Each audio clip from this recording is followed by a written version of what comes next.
Mass காட்டும் தமிழக வெற்றி கழகத்தின் அமைச்சரிடமே 4000 ரூபாய் லஞ்சம் வாங்கிய அர்ச்சகர். லஞ்சம் வாங்கியவர்களை அடுத்தடுத்து பணியிடை நீக்கம் செஞ்ச அமைச்சர். என்ன காரணத்தினால திடீர்னு இந்த ஆய்வு, என்னதான் நடந்துச்சு, ஃபுல் டீட்டெயில்டா நம்ம இந்த வீடியோல பார்க்க போறோம். நான் ஜிசோனா. இந்த வீடியோக்குள்ள போறதுக்கு முன்னாடி இந்த வீடியோ பத்தின கருத்து ஏதாவது உங்களுக்கு இருந்துச்சுன்னா தாராளமா கமெண்ட்ல சொல்லுங்க. ஏன்னா உங்களுடைய கமெண்ட்டை பார்த்துட்டு தான் நாங்க நெக்ஸ்ட் வீடியோ இன்னும் பெஸ்டா எடுக்கிறதுக்கு ரொம்பவே யூஸ்ஃபுல்லா இருக்கும். வாங்க வீடியோக்குள்ள போய் பார்த்து தெரிஞ்சுக்கலாம். ஃபர்ஸ்ட் என்ன நடந்துச்சு அப்படின்னு பாத்தீங்கன்னா, மே 29ஆம் தேதி, அதாவது நேத்தைக்கு, தமிழ்நாட்டு இந்து சமய அறநிலைத்துறை அமைச்சர் எஸ் ரமேஷ் அவர் என்ன பண்றாரு அப்படின்னு பாத்தீங்கன்னா, காலையில 6 மணிக்கு திருச்செந்தூர் சுப்பிரமணிய சுவாமி கோவிலுக்கு வந்து திடீர்னு ரகசியமா ஆய்வு செய்யறாங்க. அதுவும் எப்படி ஆய்வு செய்யறாங்க அப்படின்னு பாத்தீங்கன்னா, ஒரு அமைச்சர், நான் அமைச்சர் அந்த மாதிரி ஒரு கெத்து இல்லாம அவர் ஒரு சாதாரணமான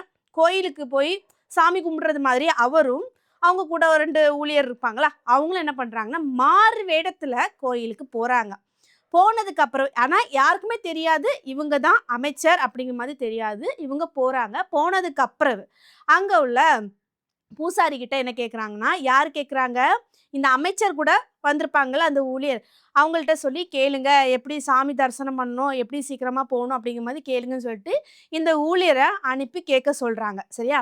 அதே மாதிரி இவர் என்ன பண்ணுறாங்க அப்படின்னு பார்த்தீங்கன்னா, அந்த பூசாரிகிட்ட போய் கேட்குறாங்க, எங்களுக்கு சாமி தரிசனம் பண்ணணும், எப்படி பண்ணணும் அப்படிங்கிற மாதிரி கேட்குறாங்க. உடனே அந்த பூசாரி என்ன தெரியுமா சொன்னார், நான் உங்களை கூட்டிகிட்டு போகிறேன், நீங்கள் வந்து விஐபிக்காக ஒரு 4000 ரூபா நீங்கள் என்கிட்ட தந்தீங்கன்னா நான் உங்களை வந்து டைரெக்டாக கோயில் சன்னிதானத்துக்கு கூட்டிகிட்டு போயிடுவேன் அப்படிங்கிற மாதிரி சொல்கிறாங்க. அதுக்கப்புறம் இந்த ஊழியர் என்ன பண்ணுறாரு அப்படின்னு பார்த்தீங்கன்னா, 4000 ரூபா அவருடைய ஜிபே மூலமாக என்ன பண்ணுறாங்க, இந்த பூசாரிக்கு ஜிபே பண்ணுறாங்க. சரியா? உடனே அமைச்சர் என்ன பண்ணுறாரு அப்படின்னு பார்த்தீங்கன்னா, கையும் களவுமாக அந்த பூசாரியை பிடிக்கிறாங்க. எங்ககிட்டயே லஞ்சம் வாங்குறியா, அப்போ இந்த மாதிரி தானே நிறைய இடத்துல பக்தர்கள்ட்டெல்லாம் லஞ்சம் வாங்குவோம் அப்படிங்கிற மாதிரி கையங்களவுமா பிடிச்சி, அது மட்டும் இல்லாமல் அந்த கோயிலில் இருக்கிற இன்னும் 2 பேர்த்தையுமே பிடிக்கிறாங்க. யார் அப்படின்னு பார்த்தீங்கன்னா, அந்த கோயிலில் விலாச மண்டப நுழைவாயுவில் வந்து 2 பாதுகாவலர் இருப்பாங்க. அந்த 2 பாதுகாவலரோட பேர் என்ன அப்படின்னு பார்த்தீங்கன்னா, ஒருத்தங்க பேர் கருப்பசாமி, ஒருத்தங்க பேர் வந்து தோப்பு. இவங்க 2 பேருமே யார் அப்படின்னு பார்த்தீங்கன்னா, முன்னாள் இராணுவ வீரர்கள் இருப்பாங்களா, அவங்க தான். அவங்க என்ன பண்ணுறாங்கன்னா, இதை பாதுகாப்பு, இந்த கோயிலில் வந்து பாதுகாப்பு பண்ணுவாங்க. இந்த பூசாரியோட வேலை என்ன அப்படின்னு பார்த்தீங்கன்னா, ஒருத்தங்கள்ட்ட 4000 ரூபாயோ 10,000 ரூபாயோ வாங்குறாங்க அப்படின்னு பார்த்தீங்கன்னா, இந்த அதிகாரிகிட்ட 2 அதிகாரி இருக்காங்களோ அவங்கள்ட்ட வந்து கமிஷன் கொடுப்பாங்க. உடனே இந்த அதிகாரி என்ன பண்ணுவாங்க அப்படின்னு பார்த்தீங்கன்னா, சரி 2 பேர்த்தையுமே டைரெக்டாக உள்ளே அலோவ் பண்ணிடுவாங்க. ஆனால் நியாயப்படி பார்த்தீங்கன்னா அலோவ் பண்ணக்கூடாது, கமிஷன் வாங்கக்கூடாது. எல்லா பக்தர்களும் சமமாக, எல்லாருமே சமம்னா வரிசையாக நின்று தான் கோயிலுக்குள்ளே போனோம். ஆனால் இவங்க வந்து இந்த மாதிரி ஒரு ட்ரிக்கை வந்து பண்ணினாங்க. இதை அமைச்சர் கண்டுபிடிச்சி என்ன பண்ணுறாங்க அப்படின்னு பார்த்தீங்கன்னா, கையங்களமாக பிடிச்சிட்டாங்க. சரி, அடுத்தது அமைச்சர் என்ன பண்ணார் அப்படின்னு பார்த்தீங்கன்னா, இந்த சம்பவம் தான் கேள்விப்பட்டாரா அப்படின்னு பார்த்தீங்கன்னா, முடி வெட்டுவாங்களா அந்த கோயிலில், முடி மொட்டை எடுக்கிறது, முடி வெட்டுறது, இந்த மாதிரி இடத்துலையுமே என்ன ஆகுது அப்படின்னு பார்த்தீங்கன்னா லஞ்சம் வாங்குறதாட்டு கேள்விப்பட்டிருக்காங்க. உடனே அந்த இடத்துக்கு இந்த அமைச்சர் போறாரு. போனதுக்கப்புறம் அங்கே உள்ள 2 பேர்த்தையுமே கையங்களமாக பிடிக்கிறாங்க.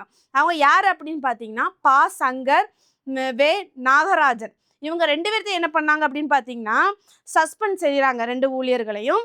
இந்த மாதிரி கமிஷன் போட்டு முடியெல்லாம் எடுக்கக்கூடாது, அது கடவுளுக்காக கொடுக்கப்பட்ட ஒரு காணிக்க அப்படிங்கிற மாதிரி கையங்குளமாக பிடிக்கிறாங்க. அதுக்கப்புறம் அமைச்சர் என்ன பண்ணாங்க அப்படின்னு பார்த்தீங்கன்னா, சும்மா விடலை. உடனே அங்கே அன்னதானம் போட இடத்துக்கு போகிறாங்க. போய் அங்கே எப்படி இருக்குது, உணவெல்லாம் கரெக்டாக இருக்குதா, இல்லைன்னா ஏதாவது பண்ணுறாங்களா, அங்கே பைசா வாங்குறாங்களா அப்படிங்கிற மாதிரி பார்த்துட்டு அங்கேயும் நின்று சாப்பிட்டுக்கிட்டு எல்லாமே அந்த கோயிலை வந்து அலசி ஆராய்ச்சி என்னெல்லாம் தப்பு நடக்குது அப்படிங்கிற மாதிரி எல்லா டீட்டெயிலுமே எடுக்கிறாரு. அது மட்டும் இல்லாமல் இந்த கோயிலில் உள்ள சொத்து விவரங்கள், அந்த மாதிரி விஷயங்கள் எல்லாமே வந்து டீட்டெயிலாக எனக்கு கொஞ்ச நேரத்திலே வரணும் அப்படிங்கிற மாதிரி சொல்கிறாரு. அந்தளவுக்கு எல்லாத்தையுமே இன்ச் பை இன்ச்சாக வந்து அலசி ஆராய்ஞ்சாரு அப்படிங்கிற மாதிரி தான் சொல்லி ஆகணும்.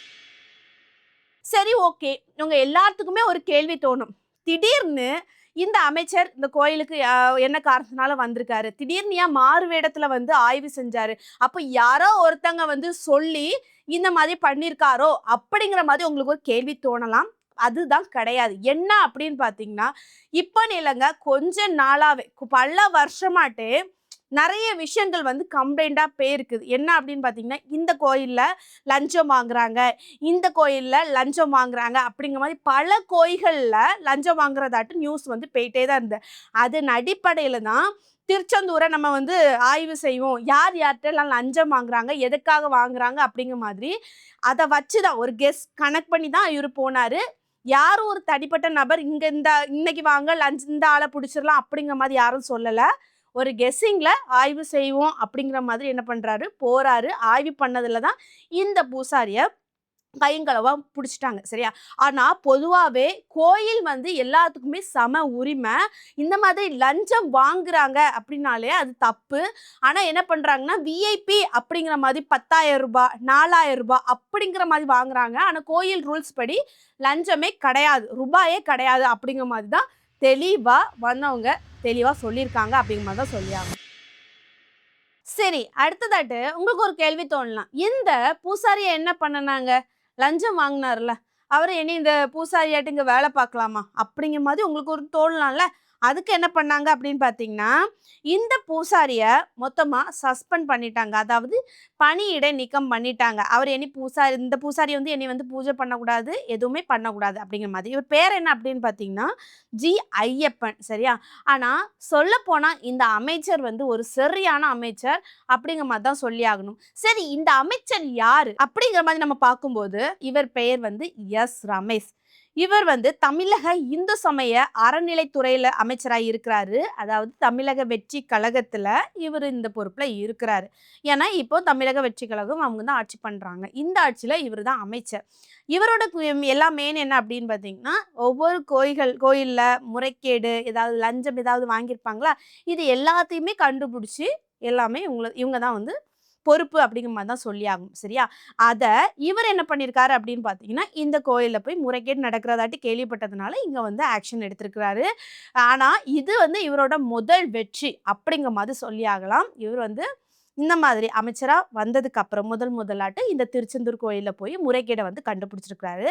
சரி, இந்த மாதிரி கண்டுபிடிச்சதுனால அங்கே உள்ள மக்களுக்கு எந்த அளவுக்கு ஹாப்பியா இருக்குது, அவங்களுக்கு என்ன நன்மை அப்படிங்கிற மாதிரி நம்ம பார்க்கும்போது சில பக்தர்கள் என்ன பண்றாங்கன்னா, இந்த கோயில்கள்ல முறைகேடு நடக்குது அப்படிங்கிற மாதிரி கம்ப்ளைண்ட் புகார் வச்சதுனால ஒரு அமைச்சரா இருந்து அந்த அளவுக்கு ஆக்ஷன் எடுத்திருக்காங்க அப்படிங்கிற மாதிரி எல்லா மக்களுமே இவங்கள வந்து பெருமையா பேசிட்டு வராங்க.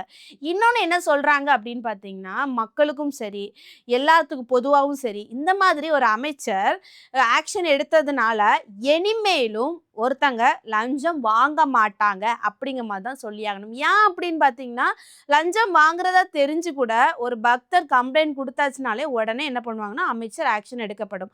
கண்டிப்பாக எடுப்பார். அதனால வந்து இனிமேல் இந்த கோயில்களில் லஞ்சம் வாங்குறதுக்கு வாய்ப்பு இருக்காது அப்படிங்கிற மாதிரி இதனால மக்களுக்கு ரொம்பவே நன்மை.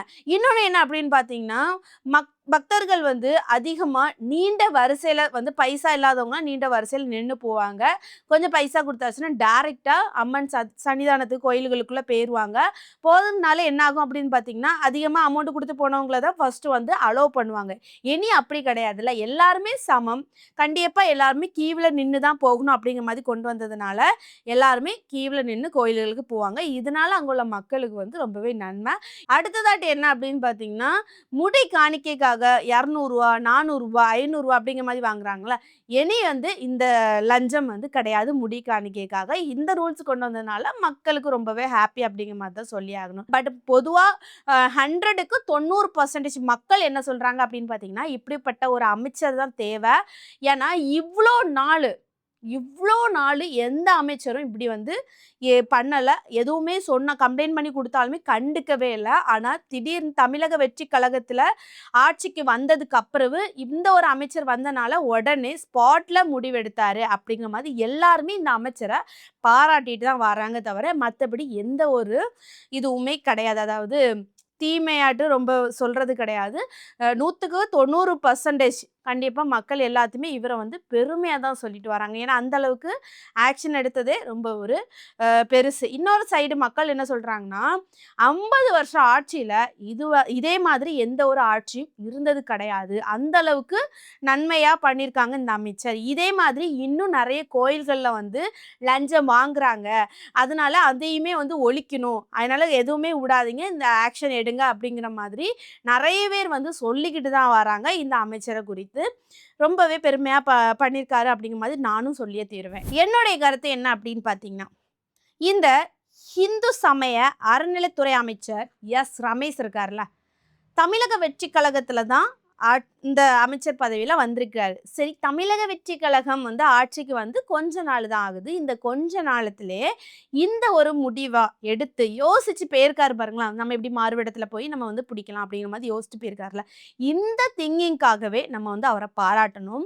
இதே மாதிரி இவர் நிறைய கோயில்கள்ல போய் எங்கெல்லாம் லஞ்சம் வாங்குறாங்க, எங்கெல்லாம் முறைகேடு நடக்குது எல்லாத்தையுமே டீட்டெயிலா இது பண்ணி நிறைய பேர்த்த பணியிடை நீக்கம் பண்ணணும்.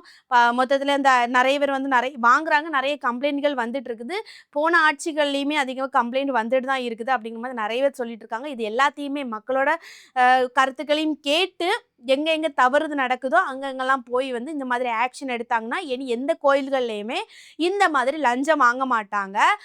பொதுவாக எல்லா கோயில்களுக்கு பக்தர்கள் சமமாக போகணும் அப்படிங்கிற மாதிரி இருக்கும். இங்கே பணம் கொடுத்தாதான் அந்த கோயிலுக்கு போகணும், பணம் கொடுத்தாதான் இங்கே போகணும் அப்படிங்கிற மாதிரி என்றைக்குமே வரக்கூடாது. இந்த ஆட்சியில் வந்து இதே மாதிரி எப்பவும் ஆட்சி முடியாத வரைக்கும் நடக்கணும் அப்படிங்கிற மாதிரி என்னோட வேண்டுகோள் கூட. இதே மாதிரி தான் மக்களும் வந்து சொல்லிட்டு வராங்க. இந்த வீடியோ பார்க்குற நீங்கள் இந்த இந்து சமய அறநிலைத்துறை அமைச்சர் இந்த ஒரு விஷயத்த பண்ணதுக்கு உங்களுடைய கருத்து என்ன? அதை வந்து கமெண்ட்ல சொல்லிட்டு போங்க. நெக்ஸ்ட் ஒரு வீடியோவில் சந்திக்கிறேன். பாய்.